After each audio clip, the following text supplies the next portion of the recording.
Salut! Aujourd'hui, c'est beaucoup plus éducatif. En fait, j'avais envie de t'apporter de l'aide et de l'enseignement face à comment activer en fait les codes cachés de Jupiter et comment mieux t'en servir selon ton propre positionnement natal, mais aussi dans tout ce que ça peut traverser Jupiter. Il y a vraiment des notions qui sont très importantes par rapport à cette planète-là et je crois qu'il ne faut pas les négliger, mais pas du tout. Jupiter en astrologie, c'est l'amplificateur, ok? Donc, peu importe où elle se retrouve, où est-ce qu'elle passe en transit et tout ça, elle vient amplifier, ok? C'est sa job, elle crée la prospérité. Par contre, comme elle amplifie, elle peut amplifier beaucoup de choses auxquelles ça ne tente pas tant, ok? Donc, son activation, en fait, elle est hyper prospère si on la nourrit. Mais si on nourrit la peur aussi va amplifier. Si on nourrit la liberté, alors on va avoir beaucoup plus de liberté. Si on nourrit la confiance, on va naturellement avoir beaucoup plus de confiance. OK? L'un ne va pas dans l'autre.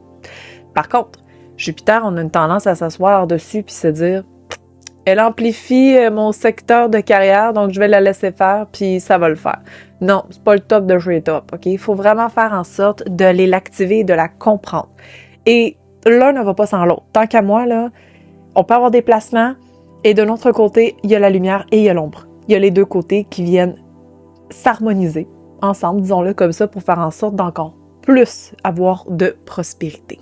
Là où ton Jupiter est positionné, c'est vraiment le style naturel, en fait, qui est nourri dans ta vie. Donc, si par exemple, tu as Jupiter qui est en maison 4, en cancer, OK, c'est super traditionnel dans son énergie, mais ça reste que tu as une capacité d'enracinement qui est grande, OK? En cancer, c'est que tu as naturellement une capacité à nourrir, à être bienveillante, à prendre soin. Si par exemple, tu as Jupiter qui est en maison 10, alors là, on va parler vraiment plus du côté de la carrière. Tu as vraiment une belle amplification au niveau de ton côté professionnel. Et si tu as un Jupiter en Lion maison 10, par exemple, ben c'est par le fait de te faire reconnaître, d'inspirer, de motiver, de t'amuser, de jouer. C'est comme ça que tu vas amplifier les énergies naturellement chez toi. La maison où se retrouve naturellement ton Jupiter, ben là, on va aller vraiment chercher la sphère de ta vie, en fait, qui doit prendre, je vais le dire comme ça, mais qui t'amène le plus de prospérité. Puis tu vas le voir à la fin de cette vidéo-ci, on va tout faire le tour de Jupiter dans chaque signe et dans chaque maison, donc tu vas pouvoir t'y retrouver naturellement. By the way, si t'aimes le contenu astrologique puis t'as envie vraiment d'apprendre plus et de t'initier, tu peux utiliser ou t'abonner en fait à cette chaîne pour mieux comprendre les étoiles, mais tu peux aussi également faire ma formation gratuite sur les bases de l'astrologie. By the way, j'ai aussi un autre contenu gratuit qui est Alchimie cosmique, là où tu vas comprendre encore plus comment booster l'abondance et la prospérité dans ta vie. Tout est en description ci-bas. Il y a quand même des mythes reliés à Jupiter, c'est qu'en fait, c'est pas nécessairement toujours rapide. C'est pas toujours maintenant, c'est pas toujours une facilité pour tout le monde. Donc, deux personnes qui peuvent avoir un Jupiter en Capricorne va pas nécessairement être deux personnes qui sont full dans les ambitions, dans l'atteinte d'objectifs, etc. Ça dépend beaucoup de toutes les énergies qu'on porte, des aspects, en fait, des connexions entre les planètes natales et de comment on s'en sert de ce qu'on fait. Si, par exemple, on le sait très bien qu'il y a des actions à poser pour atteindre nos objectifs, et qu'on ne les fait pas, on prend deux personnes, il y en a une qui le fait, l'autre le fait pas, elle sera pas top, là. Tu sais, il y en a un qui va prospérer, puis l'autre, non. Donc, c'est vraiment très personnel, puis c'est vraiment très selon ce qu'on en fait, en fait. Et il y a aussi le côté, d'ailleurs, que Jupiter nous amène tellement dans une zone d'inconfort, puis c'est ça qu'il faut comprendre. Prenons un exemple bien simple, OK? Puis c'est souvent celle-là que j'utilise, OK? La fameuse contraction, bénédiction, OK? Puis on va prendre l'exemple d'une femme qui met au monde son enfant. Il y a des contractions. C'est une zone d'inconfort. C'est pénible pour toutes celles qui l'ont vécu, vont comprendre. Mais ça fait mal, c'est pénible, puis c'est pas le fun. Même si t'as pas eu d'enfant, tu l'as déjà vu dans les films. Mais ensuite, ce qui en ressort, c'est la bénédiction. C'est le bébé. Tout est oublié. La zone de confort, il y en a plus d'inconfort. C'est genre, waouh!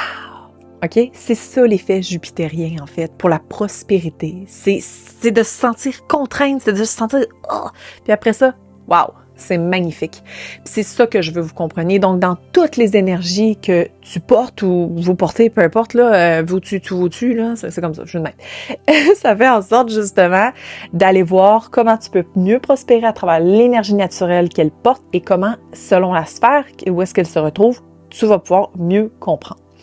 Mais il faut faire attention, en fait, à l'auto-sabotage de ça. Parce que, naturellement, c'est un exemple que j'aime beaucoup aussi. Si, par exemple, il y a une personne qui a Jupiter en Vierge, naturellement, c'est quelqu'un qui va aller chercher l'abondance à travers la cohérence, OK? Niveau cœur et esprit. Même, j'ai tendance à dire cœur et esprit, mais c'est vraiment terre, cœur, esprit. L'ancrage, tout se connecte ensemble, OK? C'est la ligne directrice des chakras. Et naturellement, ça peut amener beaucoup de perfectionnisme, beaucoup d'analyse, beaucoup de... Il faut que tout soit tellement cohérent que c'est toujours en suranalyse et en perfectionnisme. Donc, un Jupiter en Vierge, c'est excellent. Ils sont tous excellents comme placement, mais ça peut amener de l'auto-sabotage dans le sens d'être dans l'over-perfectionnisme. Et donc là, on va aller chercher plus le côté de l'ombre. Il faut aller équilibrer ça, comme je parlais au début de la vidéo. Okay? Et dans ce cas-ci, bien naturellement, il y a aussi dans la vie quotidienne, c'est de l'utiliser quotidiennement. Moi, par exemple, j'ai un Jupiter en Lion et je suis là pour jouer tous les jours, de m'amuser, de rire. Si j'ai des journées où je ne ris pas, en fait, ça arrive même pas. C'est impossible, je crois, de passer une journée où je ne ris pas. Parce que malgré même des moments où j'ai été dans le tour du roue, OK, j'ai quand même trouvé une façon de rigoler et d'avoir du plaisir dans ma journée, tu sais, même si c'était plus difficile, parce que ça fait partie de moi. Naturellement, au quotidien, je l'applique. Par contre, un Jupiter en Lion, c'est aussi dans le côté de la reconnaissance puis du drama queen. Je suis capable en mal d'être une drama queen, OK?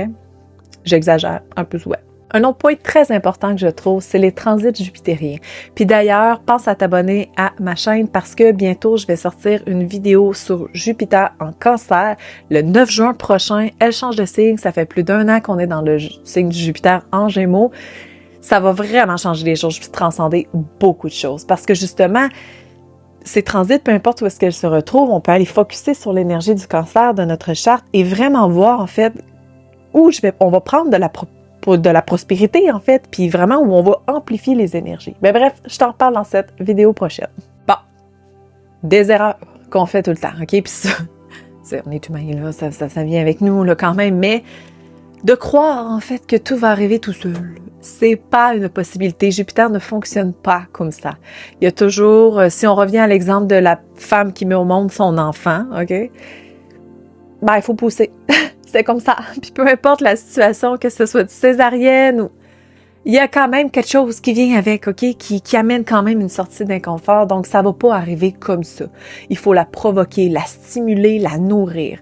Donc, dans les énergies que je vais t'expliquer, comprends-les, nourris-les, prends-en soin. Parce que c'est là où, comme je disais, la prospérité va se créer. Et il y a un autre côté, en fait, de trop demander, OK? Puis, ah oui, t'as minute, papillon, là. Je le sais, j'entends même, mais j'ai le droit de demander tout ce que je veux. Oui, t'as le droit de demander tout ce que tu veux. Mais en contrepartie, Jupiter veut la différence.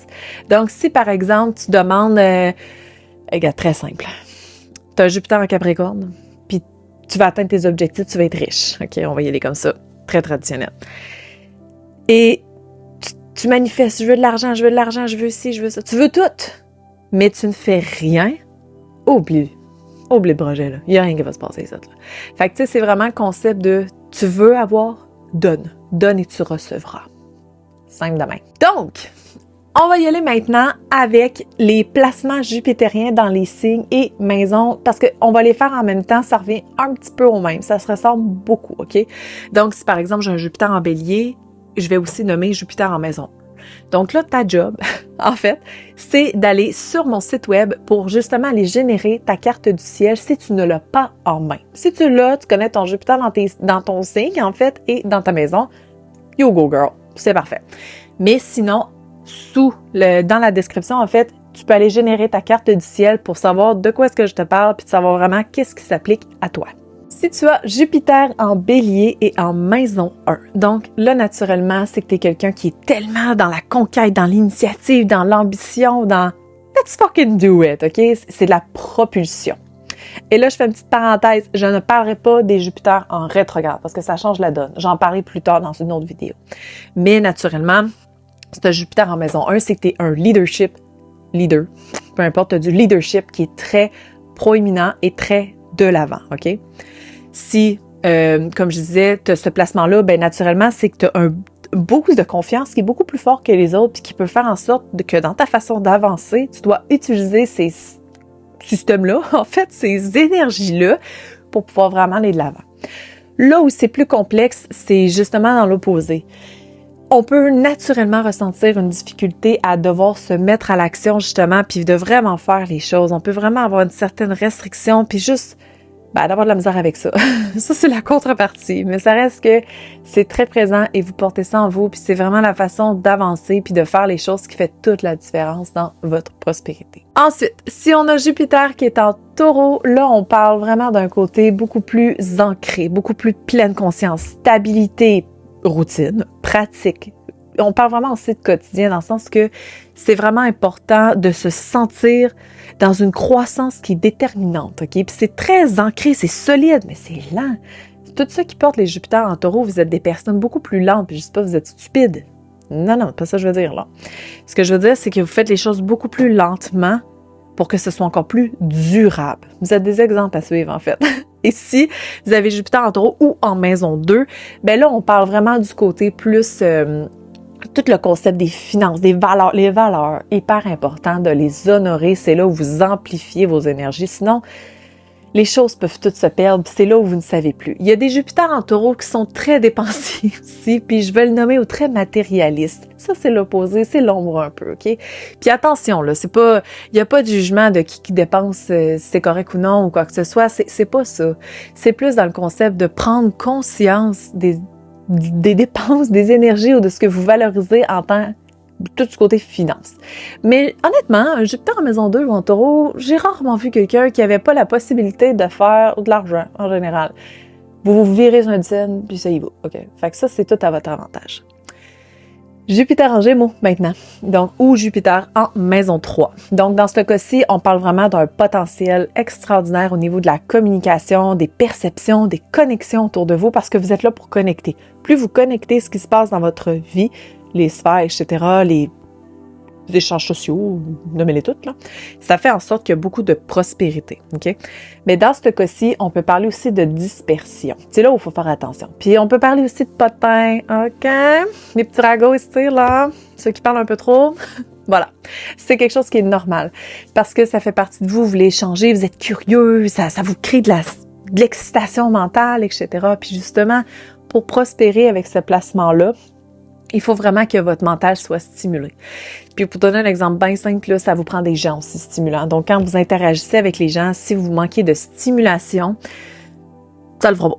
Il faut vraiment qu'il y ait des personnes avec qui vous avez l'impression qu'il y a vraiment une belle stimulation mentale. Ensuite, Jupiter en Cancer ou en maison 4. J'en ai parlé un petit peu tantôt, mais c'est vraiment le côté de la bienveillance, de suivre les cycles. Plus vous comprenez les cycles émotionnels que vous portez, plus vous êtes dans l'enracinement, dans les fondations, les souvenirs, l'enfance, la famille, ça en fait partie. Le fait de se sentir bien chez soi, peu importe c'est où le chez soi, c'est là où la prospérité embarque. Et l'important, c'est d'avoir une fondation qui est solide, OK? Si on prend une maison, il faut que la fondation soit solide, sinon la structure ne tiendra pas. À un moment donné, ça va casser, là, ça va péter. Là. Fait que, tu sais, c'est vraiment important. Plus votre fondation est solide, plus vous prospérez. Jupiter en maison 5 ou en Lion. Bon, j'en ai parlé un peu tantôt aussi par rapport à moi, mais Jupiter en Lion a besoin de jouer, d'avoir du plaisir, de se faire reconnaître, de se faire voir, de se faire entendre, OK? C'est très créatif aussi comme énergie. Mais, comme je disais, c'est très drama queen aussi, OK?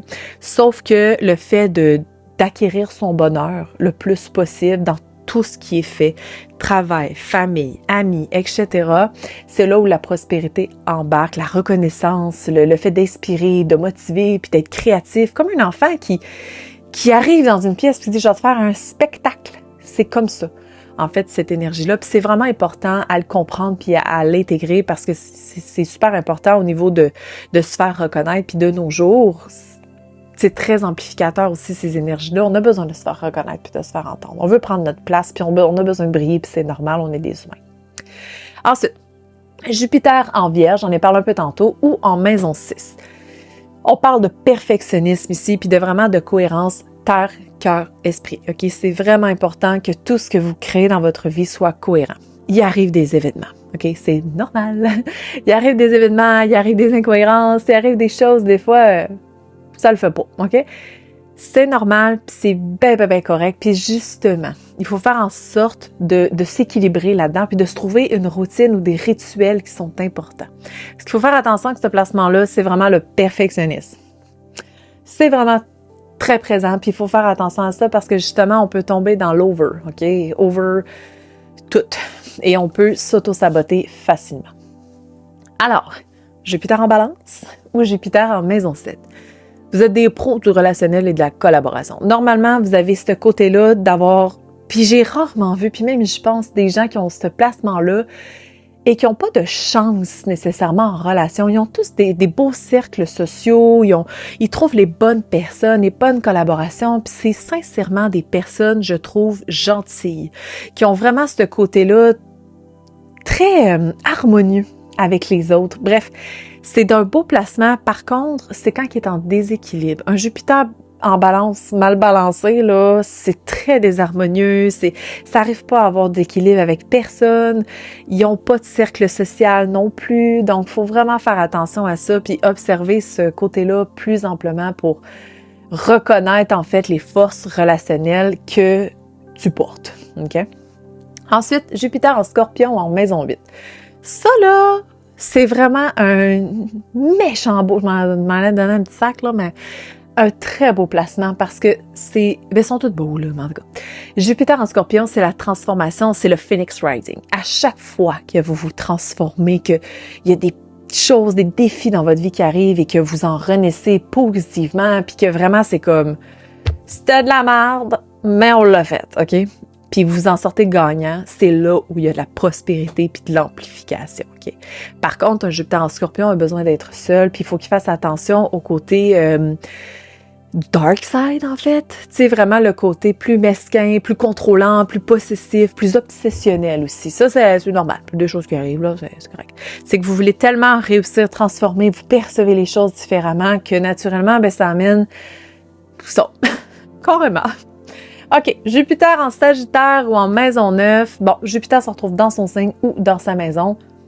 That's the plan. Ça, c'est fort comme placement, dans le sens que plus vous élargissez vos horizons, plus vous éveillez votre conscience, plus il y a de la prospérité. Genre, ça va vous amener des opportunités que tout le monde fait genre « What? What is that? » C'est vraiment extraordinaire parce qu'il y a toujours quelque chose de nouveau qui arrive, il y a toujours de l'amplification, des nouveaux horizons.